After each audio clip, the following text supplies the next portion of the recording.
Live from our 7 Tasmania studios, your nightly news with Kim Miller begins now. Tasmania's peak motoring body has welcomed the delivery of fairer fuel prices, but says it's unclear how beneficial it will be for the average consumer. Tax cuts will also bring relief for pensioners and single parents across the state. With an election due to be called any day, all eyes were on what the Commonwealth could deliver for our island state. What it does, it puts money directly into the hip pocket of those people that are most affected by cost of living increases. And so it's a good budget for Tasmania, a good budget for the times. Cuts to living costs were priority, the delivery of tax relief payments beneficial for a large number of Tasmanians. There's a higher proportion of Tasmanian workers who will be eligible for that. The one-off payments will primarily benefit pensioners and other social security beneficiaries, including those on job seeker and single parents. And our communities are telling us that the cost of living is a concern for them. And what we have delivered last night is an answer to those concerns. RACT has backed the move to slash the fuel excise and drive down skyrocketing prices. Well, the ACCC is saying it could take up to 2 weeks for the changes to wash through, even though they apply from midnight last night. As for local infrastructure spend, there wasn't a cent in this budget for Marinus Link, which means it won't be an election issue. And they're going to kick the can down the road till 2024. However, more money will be injected into the Bass Highway, while the Great Eastern Drive is set to get a lot smoother for thousands of tourists who travel on it every year, with millions allocated in the fine print. And which is in such an appalling condition for a road that is of that importance that it's probably right and proper that it be the target of some more spending, even if it's motivated by a drive for votes. Despite Treasurer Josh Frydenberg insisting the nation remains resilient and strong after a turbulent 2 years, Tasmanian health advocates don't believe the budget goes far enough to address the state's struggling sector. We know that health and aged care are the biggest issues that Tasmanians have. We're an older, sicker and more socio-economically disadvantaged population who require on public health. A concern echoed by the state's nursing and midwifery body, who are crying out for more resources. Clearly there's been no significant commitment to implementation of staff ratios, certainly in terms of improving wages and conditions for those working within the sector. Federal opposition candidates also aren't convinced by what they say is just a pre-election cash splash. There's nothing for Tasmanians in this budget. There's nothing to compensate for the last 7 years of low wages growth. As we now await a budget reply tomorrow night. Grace Evans, 7 Tasmania News. Tasmania's COVID cases have hit another record high with 2,472 new infections. Another death has been added to the state's toll. A man in his late 60s with other health complications died at the LGH earlier this month. 31 Tasmanians have now died from the virus since the beginning of the pandemic. There are almost 12,000 active cases in the state, with around 2/3 of Tasmanians having received their booster. An American man taking part in a vintage motorbike rally across Tasmania has been identified as the victim of yesterday's fatal crash. The 70-year-old was part of a 100-strong group on an 11-day touring event, which wrapped up in Ulverston today. Police say his bike left the Tasman Highway at Goshen after he failed to negotiate a left-hand bend. He is the 11th person to die on the state's roads so far this year. And a coroner has found a fatal motorcycle crash in Campania last year was the result of inattention. Leon Gordon Carpet died from chest and leg injuries after his bike collided with a car as he was attempting to overtake. Coroner Simon Cooper said the crash occurred on a stretch of road which had double white continuous lines.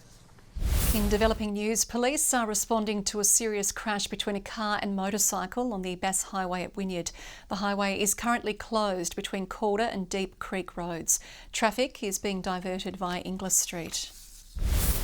Mayors from across Greater Hobart have joined forces to highlight a list of priorities ahead of the federal election.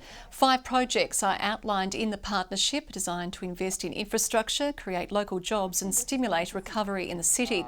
$20 million over 3 years put towards expanding ferry services is part of the plan. Particularly embracing Saturdays. So we'd like to work together with all candidates to ensure that our ferry network right across Greater Hobart is improved and is more frequent. Our communities do need really important infrastructure to manage population and manage growth, and to really enhance our economy so that we can assist the rest of the state. So Hobart is worth investing in. Hobart, Glenorchy, Kingborough and Clarence councils are behind the push, calling on support from Clark and Franklin candidates as well as the Senate to get their ideas up off the ground. A growing list of metro bus route cancellations is continuing to cause havoc for commuters. More than 80 services were taken off the schedule today, the majority in Launceston. It's more than double the number of routes out of action yesterday. Metro Tasmania says it's dealing with an unprecedented number of drivers who are unable to work due to COVID, other illnesses or being unvaccinated. Tasmania has taken a step towards a cleaner and greener future, launching the state's first fully electric buses. The pair will ferry passengers between Hobart and the city's airport. Less air pollution, less noise and less money being pulled from your pockets. Tasmanians and visitors to the state will be driving towards a cleaner future as 2 new electric buses begin operating in Hobart. What better way to be welcomed into Tasmania in Hobart Airport with a zero-emission bus. Partnering with Sky Bus, the state government is putting its green foot forward, hoping to slam the brake on climate change. We have reached net zero emissions in 6 out of the last 7 years, and last year we were 108% below the 1990 baseline. Tasmania is world famous as a brand in terms of its clean, green, both sources of energy and its wonderful environment. The battery-powered buses making daily routes into the city. The chassis themselves are relatively similar to a diesel-driven bus. The lifespan of a battery was typically, we think, 7 to 8 years. The government is also committing to 43 new electric vehicle charging stations and funding zero bus emissions trials for Metro Tasmania to use hydrogen and electric energy. As for the old buses, they won't be far away, going to a good home in charter services. Brianna Boylan, 7 Tasmania News. Well, 2 friends are on a mission to improve mental health in the bush. The farmers are starting monthly meetups in a bid to bring young people together and normalise speaking up.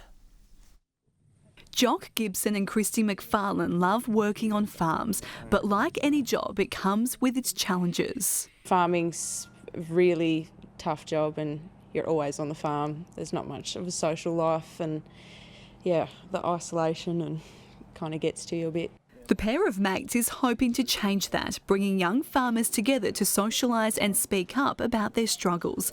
It's a cause dear to Jock's heart after losing close friend Katie Lone to suicide in July last year. It just shows that, for somebody who was so enthusiastic with life, to not be able to show and feel like they can show how they're actually feeling on the inside is the main motivation behind this. We can lessen the numbers on suicide. That's all we can hope for. So, yeah. Everything that Jock's sort of been through, I reached out to Jock and I said, "This is what I want to do. Are you interested in doing it with me?" And Jock was full on board. And so Shed Sessions was born. Being able to create a bit more of an open environment with like-minded people. People from all around the way who find it tough to get in and they don't really, speaking out's the hardest thing to do really. Once you take the first step, it's good. Just making it a bit easier and having the support of other young farmers there for them so they know they're not alone. The first Shed Session will be held in Hagley at the end of April. Letitia Wallace, 7 Tasmania News. And if you need support, you can contact Lifeline on 13 11 14. Helping hundreds of women to become healthy, job-ready and confident are the goals of a new statewide program. Launching today, the support service will include a series of workshops on employment tips, communication skills and self-care. Relationships Australia says it's pressing we help women overcome barriers into the workforce. Accessing paid employment to the level that you want to gives that economic stability, so you're able to make choices and have some control over your lives. The government-funded service is expected to help around 300 women every year. More laptops, tablets and internet dongles we rolled out to Tasmanian public schools in a bid to quash the digital divide. The state government has invested an extra $5 million to purchase technology for disadvantaged students to use at home. The additional devices will be supplied before the end of the financial year to schools on a needs basis. Regardless of the result, it was a special night for Launceston's Nathaniel Atkinson, who made his Socceroos debut. The defender played the full 90 minutes and almost helped conjure a late equaliser. He says the match is a moment he won't forget. I felt like I was at home, like I've been building up for this for a long time. It's great to get my debut, but every footballer wants to win games. Atkinson is the first Tasmanian to play for the Socceroos in 24 years. Meanwhile, Hobart United and Launceston City will face off in an A-League curtainraiser at Utah Stadium. The pair will meet in the Lacasseljak Cup on April 16, directly before the Western United Perth Glory blockbuster. The Easter weekend clash will be the first of 2 A-League games in Launceston in just 4 days. The Jack Jumpers aren't holding their breath for the return of injured big man Will Magner. Coaching staff say the 23-year-old is recovering well from a knee concern, but aren't convinced if he'll return in the regular season. After back-to-back wins against Perth and Brisbane, the men in green are still in the finals race, and despite a favourable run home, they say they won't be taking any team lightly. Every team's pretty dangerous. Just like the start of the season, every team's dangerous. There's not a bad team in this league. Our mindset has not wavered regardless of the standings. We're just here to get better and set up a foundation that holds us in good stead for years and years to come. The Jack Jumpers face the Adelaide 36ers this Friday. Tasmania has fallen agonisingly short of a maiden win in the Apprentice Jockey Series at Sandown. Young Devonport rider Cody Jordan truly needed a win to etch her name on the title. Despite a spirited charge from the back of a congested field, she finished in third, while South Australian rival Angus Chung finished just ahead in second, enough for him to claim the series. Cody is in her second year of the apprenticeship.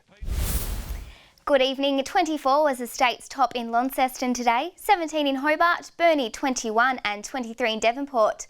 20 on King Island, 14 at Grove and 12 in Lyowini. The satellite shows areas of clear sky over the northwest and the Midlands, with some patchy cloud over the central north and extensive cloud elsewhere. Unstable air mass of middle level cloud extending over southern WA, South Australia and waters to the south, while lower cloud covers most of Tasmania and southern Victoria, and some colder cloud lies to the south and west of the state. Tomorrow's chart shows a low moving off the New South Wales coast, while the high has moved south of the Bight, and a trough is lying over inland New South Wales, with a trough also over the top end and northern central Australia. South to southeasterly winds reaching up to 30 knots about the northwest and northeast, swells of 4 metres in the west and south. And a strong wind warning is in place for the far northwest coast, central north coast, Bank Strait and Franklin Sound, as well as east of Flinders Island and the upper east coast. A shower or two in Hobart tomorrow, Cygnet 15, cloudy in New Norfolk. A top of 18 in Launceston, partly cloudy in Devonport, Campbelltown 15. Burnie, mostly sunny, cloudy in Strawn and a top of 19 for Smithton. A possible shower and wind easing in St Helens, Swansea a shower or two and 13 in Fingal. And tomorrow's UV remains at a moderate 5. Light showers about the south and east of the state on Friday, with possible showers also in the central areas, fine elsewhere. Similar conditions continue into Saturday with south to southeasterly winds, and showers about the east, more frequent about the northeast on Sunday. Partly cloudy in Brisbane tomorrow, Sydney 22, sunny in Alice Springs and 35 in Broome. And right now in Hobart it's cloudy in 12, Launceston mostly cloudy in 17, Devonport 19. That's all for tonight, Kim.